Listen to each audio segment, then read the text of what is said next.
नमस्कार, आप देख रहे हैं गुड न्यूज टुडे। शाम के 7 बज चुके हैं। 7 सवाल लेकर हम फिर से हाजिर हैं। मैं हूं अनंत भट्ट। सेना में भर्ती की अग्निपथ योजना को लेकर आज अलग अलग संगठनों ने बंद बुलाया था, जिसे विपक्षी दलों का समर्थन था।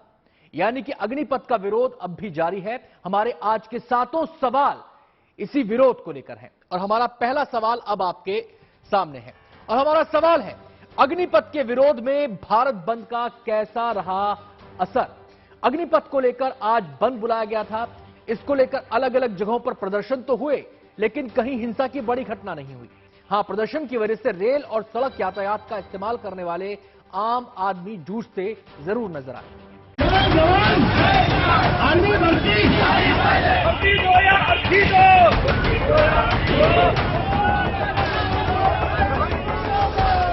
सेना में भर्ती के लिए शुरू की गई योजना अग्निपथ पर आज भी बवाल जारी रहा। कई संगठनों की ओर से बुलाए गए भारत बंद का असर कुछ राज्यों में देखने को मिला। इस योजना का विरोध आज भी दिल्ली, यूपी, महाराष्ट्र, केरल, राजस्थान, बिहार समेत कई राज्यों में हुआ। अग्निपथ के विरोध में पिछले 4 दिनों से चल रहे हिंसक प्रदर्शन की वजह से यूपी, बिहार और झारखंड जैसे राज्यों में सुरक्षा के पुख्ता इंतजाम किए गए थे। बिहार उग्र प्रदर्शन का केंद्र रहा था। यहां पर उग्रवादियों ने पिछले 4 दिनों में 1 दर्जन से ज्यादा ट्रेनों को फूंक दिया था। लिहाजा यहां रेलवे स्टेशनों पर सुरक्षा के कड़े इंतजाम किए गए थे। पटना रेलवे स्टेशन पर क्या स्थिति है, ये हम आपको बता रहे हैं।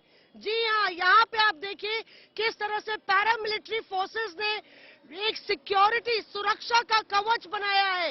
रैपिड एक्शन फोर्स, सीआरपीएफ की रैपिड एक्शन फोर्स यहाँ पे मुस्तैदी से जो है बिल्कुल आउटर रिंग पे रेलवे स्टेशन की खड़ी है। अंदर पुलिस का लेयर है और रेलवे पुलिस फोर्स का लेयर है और जीआरपी का लेयर है।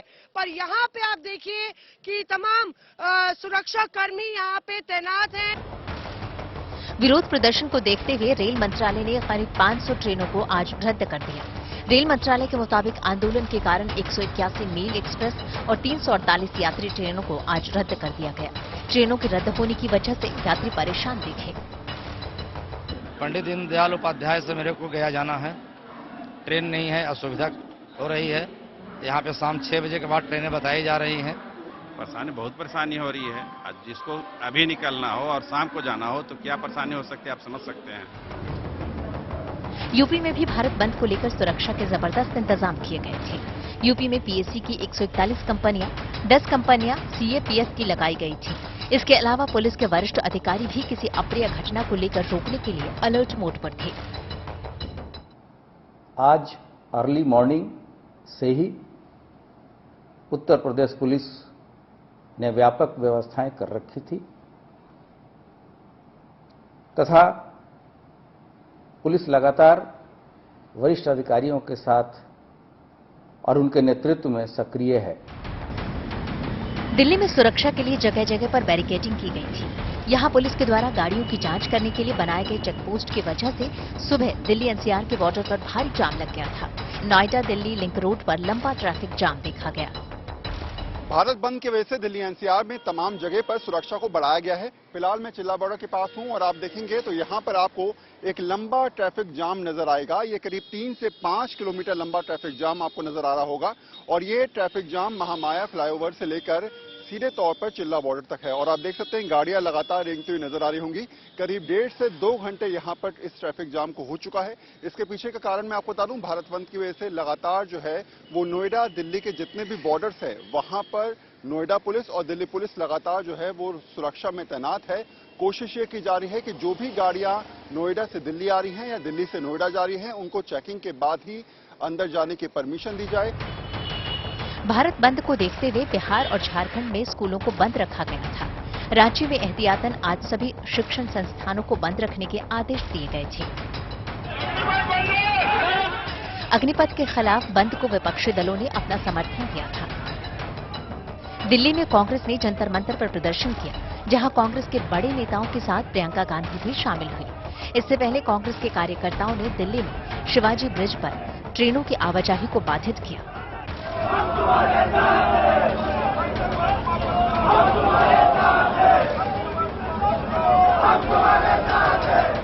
हालांकि पुलिस और सुरक्षा बलों की चौकसी की वजह से आज हिंसा की कोई बड़ी वारदात नहीं थी और बंद शांतिपूर्ण रहा। Bureau report, good news today. Agnipath योजना के विरोध की शुरुआत युवाओं के प्रदर्शन से हुई, लेकिन जब युवाओं की नाराजगी बढ़ने लगी तो इसका फायदा उठाने के लिए सियासी दलों की एंट्री हो गई। और हमारा दूसरा सवाल इसी को लेकर है। हमारा दूसरा सवाल अब आपके सामने है। युवाओं के प्रदर्शन को सियासी दलों ने क्या हाईजैक कर लिया है? अग्निपथ को लेकर जब विरोध प्रदर्शन शुरू हुए तो उसमें सियासी चेहरे नजर नहीं आए, लेकिन जब विरोध का स्वर गहरा हुआ तो सियासी गलियारों में यह गूंजने लगा।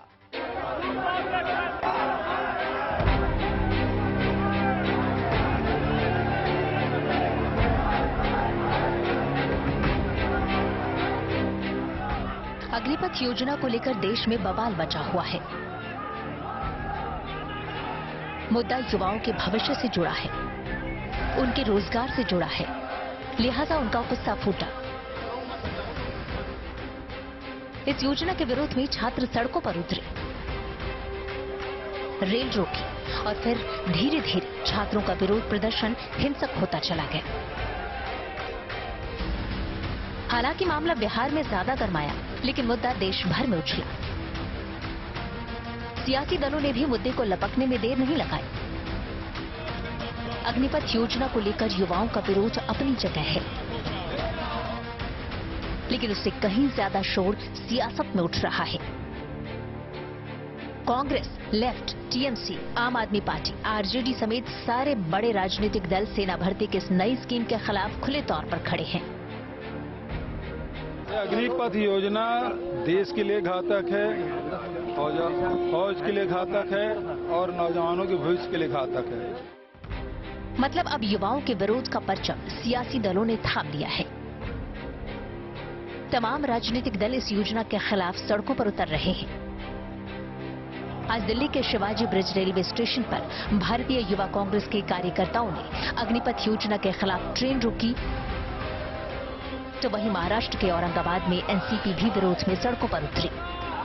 पुलिस और सेना में कोई अंतर नहीं रह जाएगा ये आने की वजह से। हमारी सेना की जो खूबसूरती है, जो हमारा एकता है, ये योजना की वजह से इसमें कहीं तो भी तफावत होने वाला है। इसी का निषेध करने के लिए आज राष्ट्रवादी युवक कांग्रेस पार्टी औरंगाबाद शहर में विरोध कर रही है। गुस्सा नहीं सर, हम लोग युवा हैं, अग्निपथ वापस लेने को यहाँ प्रोटेस्ट कर रहे हैं सर। ये यहाँ देखिए एक फैसिलिटी भी नहीं है, एक स्ट्रेचर लेके जाने का फैसिलिटीज नहीं है और इन लोग बात कर रहे हैं बुलेट ट्रेन का। तो आप लोग ट्रेन को रोकना चाह रहे थे? वही है सर, इसलिए तो गवर्नमेंट को हम लोग एक मैसेज पहुंचाया जाएगा, हमारे बात ही नहीं सुनता है। ये देखिए हालत। अब छात्रों के बहाने सियासी दल केंद्र सरकार पर निशाना साध रहे हैं। विपक्ष भी सरकार से अग्निपथ योजना वापस लेने की मांग कर रहा है। विपक्षी पार्टियां सरकार पर युवाओं से सेना भर्ती के नाम पर छलावा करने का आरोप लगा रही है। आपसे बड़ा देशभक्त कोई नहीं है, मैं याद दिलाना चाहती हूं आपको, और मैं आपको कहना चाहती हूं कि जो नकली राष्ट्रवादी हैं और जो नकली देशभक्त हैं, आंख खोलकर उनको पहचानिए। आपके संघर्ष में पूरा देश आपके साथ है, पूरी कांग्रेस पार्टी आपके साथ है। विपक्ष के लगातार हमलों पर सरकार ने साफ साफ कहा है कि विपक्षी पार्टियां युवाओं को अग्निपथ योजना पर बरगलाने की कोशिश कर रही है। ये एक सुनहरा अवसर मिल रहा है, सब चीजें लागू हो गई हैं, सब स्पष्टीकरण हो गया है, जो मांग थी वो मांगें भी पूरी हो रही हैं। तो इसमें अब ये इस तरह के बंद करने से, गाड़ियां फूंकने से, ट्रेन पर आग लगाने से सिर्फ और सिर्फ राष्ट्र का अहित हो रहा है और राष्ट्रीय संपत्ति जो जल रही है वो सबकी है, एक की नहीं है। इसलिए मैं चाहूंगा कि सबसे प्रार्थना करना चाहूंगा कि सब लोग जो कदम सरकार ने उठाए हैं उसको सोच समझ के पढ़ तो लें, एक बार जानकारी ले लें, तो सारी जितनी गलतफहमियां थी दूर हो जाएंगी। अग्निपथ योजना को लेकर सरकार और सेना का रुख साफ है। बावजूद इसके घनघोर सियासत और हिंसक विरोध के बीच पिछले 5 दिनों में रेलवे को करोड़ों का नुकसान हो चुका है। दर्जन भर ट्रेनें खाक हो चुकी हैं और 1000 से ज्यादा ट्रेन रद्द हो चुकी हैं। अब बिहार में बीजेपी की सहयोगी पार्टी जेडीयू खुद उनके सामने विरोध के रूप में खड़ी हो गई है। कुल मिलाकर कहने का मतलब ये है कि अब सरकार की योजना और युवाओं के गुस्से की चर्चा कम, बल्कि सियासी बयानवीरों के बयान की चर्चा ज्यादा हो रही है। कैमरामैन सुजोय दास के साथ Manish Chaurasia, good news today, Delhi. सेना ने अग्निपथ भर्ती प्रक्रिया की शुरुआत कर दी है, लेकिन यह भी साफ कर दिया है कि जिन लोगों के नाम एफआईआर में आए हैं उनके लिए सेना के दरवाजे बंद हो जाएंगे। हमारा तीसरा सवाल इसी से जुड़ा है और हमारा सवाल है, आगजनी पर सेना के अल्टीमेटम का क्या असर पड़ेगा। दरअसल सेना ने तय किया है कि जो भी अभ्यर्थी भर्ती के लिए आएंगे उन्हें यह शपथ लेनी होगी कि वो असामाजिक गतिविधियों से नहीं जुड़े हैं और उनके दावे का पुलिस वेरिफिकेशन भी किया जाएगा।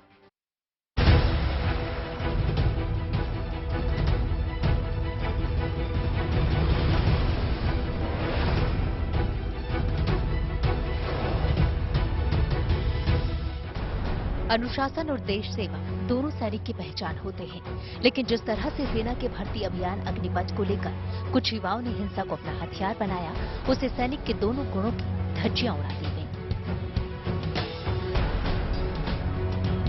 लेकिन अब विरोध के नाम पर देश और समाज विरोधी गतिविधियों में लगे युवाओं को सेना ने अल्टीमेटम दे दिया है।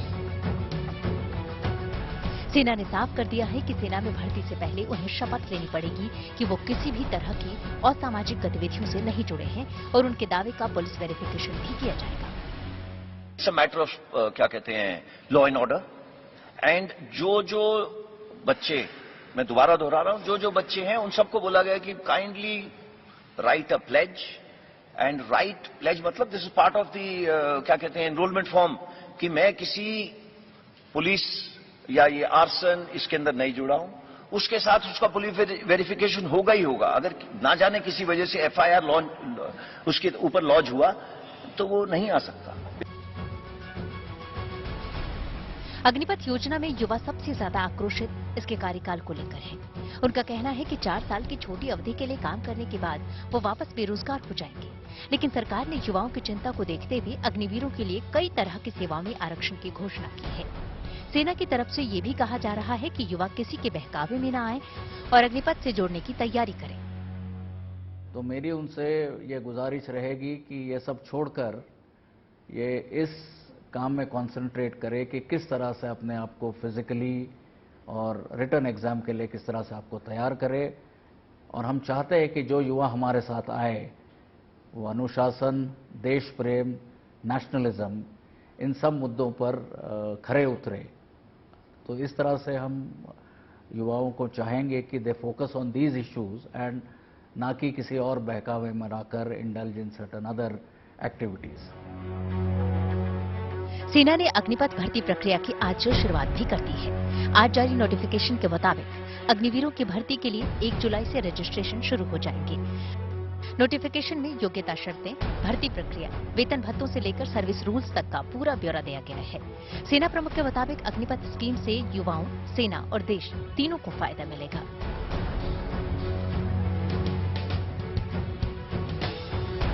कि जब आप 4 साल सेना में टाइम काटने के बाद बाहर निकलोगे, आपके पास पर्याप्त या उससे भी अच्छी मात्रा में क्वालिटीज, क्वालिफिकेशन, हुनर आपके पास होंगे and this will be a unique opportunity which they will have to step out into the society. युवाओं के भ्रम को दूर करने के लिए कई तरह के प्रयास किए जा रहे हैं। एक तरफ सेना बार बार युवाओं को अग्निपथ योजना के लाभ के बारे में बता रही है, तो वहीं जमीनी स्तर पर भी युवाओं को बताया जा रहा है कि अग्निपथ से उनके करियर को किस तरह से फायदा पहुंचेगा। यूपी के उन्नाव में जिला प्रशासन न केवल युवाओं से बात कर उनकी शंकाओं को दूर करने की कोशिश कर रहा है, बल्कि गांव-गांव जाकर युवाओं के पेरेंट्स से भी बात की जा रही है। सभी ग्राम प्रधानों के साथ मीटिंग हो रही है और जो पंचायत सचिव हैं, और इसमें हम लोगों ने उनके पेरेंट्स को इन्वॉल्व किया है। गांव-गांव में हमारे फोर्स जा रही है और वहां पर उनसे जो है वार्ता की जा रही है। यहाँ एकेडमी चल रही है, वहाँ एकेडमी में भी हमारे फोर्स जा रही है, हमारे थाना प्रभारी जा रहे हैं, सरकारी अधिकारी, एसडीएम वगैरह सब जा रहे हैं। सेना में अग्निवीरों की नियुक्ति के लिए अधिसूचना जारी कर दी गई है। आरक्षण और उम्र सीमा समेत कई छूटों का ऐलान किया गया है। हमारा चौथा सवाल इसी से जुड़ा है और हमारा चौथा सवाल अब आपके सामने है। सवाल है, अग्निपथ स्कीम में अब तक क्या क्या बदला है। अग्निपथ योजना को लेकर हुए विरोध को देखते हुए सरकार ने कई घोषणा की हैं। इन बदलावों के बारे में विस्तार से बता रहे हैं हमारे संवाददाता मंजीत नेगी। तीनों सेनाओं के लिए अग्निपथ स्कीम को लेकर भले ही देश भर में हंगामा मचा हुआ हो, लेकिन इस बीच भारतीय सेना ने अग्निवीर स्कीम के लिए नोटिफिकेशन जारी कर दिया है। इस नोटिफिकेशन के मुताबिक जुलाई महीने से युवा भारतीय सेना में अग्निवीर के तौर पर भर्ती होने के लिए ऑनलाइन एप्लीकेशन जमा कर सकते हैं। इस नोटिफिकेशन के मुताबिक अग्निवीर की सर्विस 4 साल की होगी, लेकिन 4 साल के बाद वो पेंशन और ग्रेच्युटी का हकदार नहीं होगा, लेकिन सर्विस के दौरान उसे सेनाओं से जुड़ी तमाम सुविधाएं, मेडिकल, कैंटीन, ड्रेस, हर तरह की सुविधा मिलेगी। और जिन 75% युवाओं को 4 साल के बाद अग्निवीर के तौर पर भारतीय सेनाओं से बाहर जो निकलेंगे, उन्हें एक मुश्त 12 लाख की सेवा निधि दी जाएगी। और अब बात करते हैं इस अग्निपथ स्कीम को लेकर अलग अलग मंत्रालयों ने क्या क्या सुविधाएं, घोषणाएं की हैं, खासतौर से क्योंकि जब पिछले हफ्ते रक्षा मंत्री राजनाथ सिंह और तीनों सेना प्रमुखों ने अग्निपथ स्कीम की घोषणा की, उसके बाद देश भर में युवाओं में हंगामे की स्थिति पैदा हो गई, विरोध शुरू हो गया। और उसके बाद गृह मंत्रालय ने कहा कि पैरामिलिट्री में 10% आरक्षण दिया जाएगा अग्निवीरों को जो 4 साल के बाद सेवा से बाहर आएंगे। उसके अलावा कोस्ट गार्ड, उसके अलावा मर्चेंट नेवी, तमाम ऐसे जो मंत्रालय हैं, अर्धसैनिक बल हैं, उसमें 10% इन अग्निवीरों को आरक्षण मिलेगा। गुड न्यूज टुडे के लिए मंजीत नेगी, दिल्ली। अग्निपथ योजना के विरोध के नाम पर देश के कई हिस्सों में खूब अराजकता फैलाई गई। ट्रेनों को फूंक दिया गया, स्टेशन को लूटा गया, लिहाजा अब सरकार ने भी तेवर सख्त कर दिए हैं। हमारा 5वां सवाल इसी से जुड़ा है और हमारा सवाल है, उपद्रवियों पर लगाम के लिए क्या सख्ती जरूरी है? यूपी में तो सख्ती की शुरुआत भी हो चुकी है। पुलिस ने उपद्रवियों की नकेल कसना शुरू कर दिया है। उपद्रवियों से नुकसान भरवाने की तैयारी है। विस्तार से बता रहे हैं हमारे संवाददाता समर्थ श्रीवास्तव। अग्निपथ स्कीम को लेकर यूपी में हुए बवाल के बाद अब उत्तर प्रदेश पुलिस ने उपद्रवियों पर नकेल कसने की तैयारी शुरू कर दी है। उनसे वसूली भी करी जानी है जहां जहां सरकारी संपत्ति को उनके द्वारा नुकसान पहुंचाया गया है। अभी तक यूपी में 40 लगभग एफआईआर रजिस्टर हुए हैं, जिसमें 470 के ऊपर गिरफ्तारियां भी हुई हैं। ADG law and order Prashant Kumar ने बताया है कि पीएसी की 140 के ऊपर कंपनीज और तरह तरह की यूपी पुलिस की कंपनीज पूरे यूपी में फैली हैं और सारे सेंसिटिव एरियाज में लगी हैं। तो वहीं रेलवेज की कमान जीआरपी के पास है, जो लगातार फुटमार्च करके अग्निपथ के विरोध के नाम पर सबसे ज्यादा नुकसान रेलवे को पहुंचा। केवल रेलवे की संपत्ति को ही क्षति नहीं पहुंची, बल्कि ट्रेनों की आवाजाही भी प्रभावित हुई है। हमारा 6वां सवाल इसी पर है और हमारा सवाल है, प्रदर्शन से बाधित रेल सेवा कब सामान्य होगी? वैसे कई रूट पर रेलों की आवाजाही पर फर्क पड़ा है, लेकिन सबसे ज्यादा प्रभाव बिहार में पड़ा। इसके बारे में बता रहे हैं हमारे संवाददाता वरुण सिन्हा।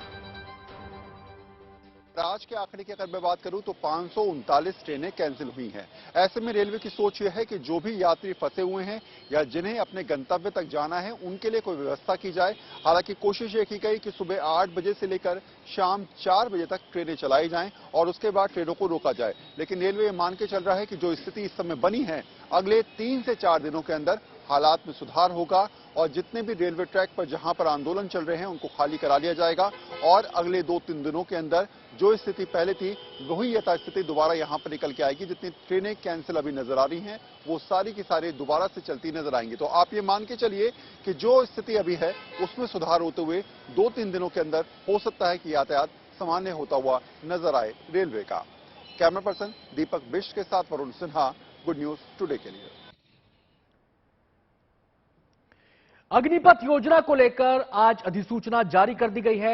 1 जुलाई से रजिस्ट्रेशन भी शुरू हो जाएगा। हमारा 7वां और आखिरी सवाल इसी से जुड़ा है जो आपके सामने है। सवाल है, सेना में भर्ती प्रक्रिया शुरू होने से क्या थम जाएगा बवाल? आज जारी हुई अधिसूचना में अग्निवीरों की सेवा शर्तें और वेतन भत्तों से जुड़ी तमाम डिटेल्स दी गई हैं। ऐसे में माना जा रहा है कि जो वास्तविक परीक्षार्थी होंगे वो तैयारी में जुटेंगे।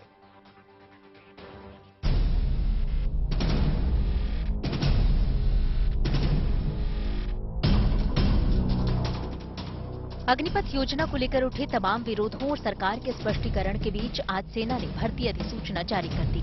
नोटिफिकेशन में योग्यता शर्तें, भर्ती प्रक्रिया, वेतन भत्तों से लेकर सर्विस रूल्स तक का ब्यौरा दिया गया है। अग्निपथ योजना के तहत युवाओं को 4 साल के लिए भर्ती किया जाएगा। परीक्षार्थियों को ऑनलाइन रजिस्ट्रेशन के लिए joinindianarmy.nic.in पर जाना होगा। अग्निवीरों की भर्ती के लिए 1 जुलाई से रजिस्ट्रेशन शुरू हो जाएंगे। नोटिफिकेशन के मुताबिक इसमें 8वीं और 10वीं पास युवा अप्लाई कर सकते हैं। सेना ने स्पष्ट किया कि अग्निवीर सेना में एक अलग रैंक होगी। ये मौजूदा किसी रैंक के साथ नहीं होगी। अग्निवीरों के लिए 5 ग्रेड में भर्ती का नोटिफिकेशन जारी किया गया है। ये ग्रेड है Agniveer general duty, Agniveer technical, Agniveer clerk, Agniveer tradesman 10वीं पास और अग्निवीर ट्रेड्समैन 8वीं पास। सभी अग्निवीरों को 48 लाख का इंश्योरेंस कवर मिलेगा। सेना प्रमुख ने युवाओं को अग्निपथ योजना के लिए तैयारी करने को कहा है। जैसे जैसे लोग इस स्कीम को समझ पा रहे हैं, खास करके युवा, तो जितनी भी आशंका या एप्रीहेंशन या गलत धारणा लोगों के या युवाओं के मन में थी, उसका मुझे लगता है अभी पर्याप्त समाधान हो गया है। और इसके चलते द एक्सेप्टेबिलिटी और इसके जो बेनिफिट्स है, ये मुझे लगता है युवाओं को अभी समझ में आ रहे हैं। लेकिन इन तमाम विरोध और हिंसा के दरमियान राजस्थान का एक गांव ऐसा भी है जहां विरोध नहीं, अग्निवीर बनने की तैयारी तेज हो गई है। ये तस्वीरें फतेहपुर शेखावटी के दिनवा लाड़खानी गांव की है, जिसे लोग शहीदों का गांव भी कहते हैं। यहाँ के युवा अग्निपथ योजना का विरोध छोड़ सेना के साथ देश की सेवा करने की तैयारी में जुटे हैं। मेरे हिसाब से तो ये सब कुछ सही है। जो हमारे रिस्पेक्टिबल प्राइम मिनिस्टर ने जो किया है, ये बहुत ही अच्छा, मतलब युवाओं को मौका है। जो पहले भर्ती के अंदर 250 से 300 का बैच बनता था, उसके अंदर 100 बंदे पकड़ते थे। आप वो नेक्स्ट मतलब उनका वो जाएगा, दुगने बंदों को पकड़ा जाएगा और मतलब भर्ती ज्यादा निकलेगी और ज्यादा लोगों को, बच्चों को अपॉर्चुनिटी मिलेगी आर्मी के अंदर जाने की। भले ही पिछले कुछ दिनों में अग्निपथ योजना को लेकर हंगामा, बवाल और विरोध की आग भड़क रही है, लेकिन दिनवा लाड़खानी गांव के इस मैदान में युवाओं का जोश हाई है और अग्निवीर बनने की कोशिश भी दोगुनी हो चुकी है। दरअसल ये गांव शहीदों का गांव माना जाता है और इस गांव का बच्चा बच्चा भारतीय सेना में नौकरी का ख्वाब देखता है। हमारे गांव में लगभग 250 सैनिक आज भी कार्यरत हैं। 250 के लगभग आज मतलब रिटायरमेंट है। हर घर से एक सैनिक सेवा में, देश की सेवा में समर्पित है। आज भी लोग मतलब मेरे गांव से 50-60 हर वर्ष तैयारी करते हैं। 5-10 लोग सीकर भर्ती में हर बार सिलेक्शन होते हैं। हर युवा के मन में देश के प्रति सेवा की भावना समर्पित है। सेना ने भर्ती प्रक्रिया शुरू कर दी है। युवाओं ने भर्ती की तैयारी करनी शुरू कर दी है। ऐसे में अग्निपथ के विरोध अब खत्म होने की उम्मीद है। फतेहपुर शेखावटी से राकेश गुर्जर के साथ bureau report, good news today. 7 बजे 7 सवाल में आज बस इतना ही।